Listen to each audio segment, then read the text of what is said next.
Welcome students. இப்போ பார்த்தீங்கன்னா இந்த வீடியோவில் காஸ் எக்ஸோட கிராஃப் எப்படி வரைகிறது பார்க்க போகிறோம். சரிங்களா? காஸ் எக்ஸோட டொமைன் வந்து என்னவாக இருக்குன்னா ஹோல் ஆரே இருக்கும். சரிங்களா? அதுவே ரேஞ்சுன்னு போகிறப்ப க்ளோஸ்டு இன்டர்வல் -1,1 தான். சரியா? ஓகே, இப்போ இது எப்படி ட்ரா பண்ணுறோன்னு பாருங்கள். இது ஒய் ஆக்சிஸ், இது எக்ஸ் ஆக்சிஸ்.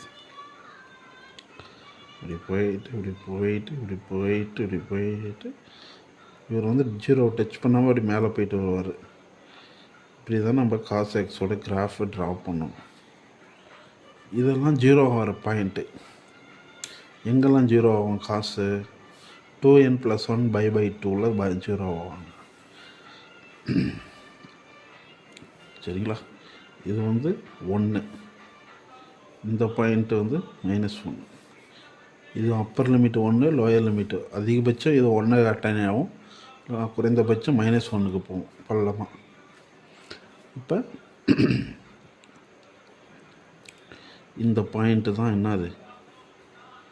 இது 0, காஸ் 0ல் 1, காஸ் 0ல் 1.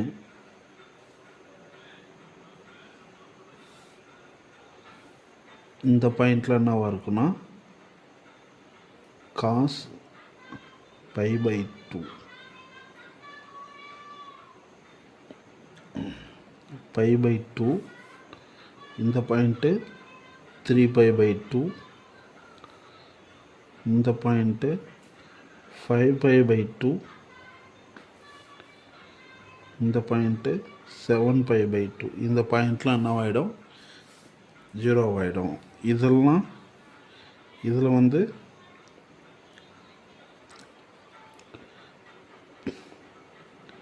காஸ் π வந்து -1.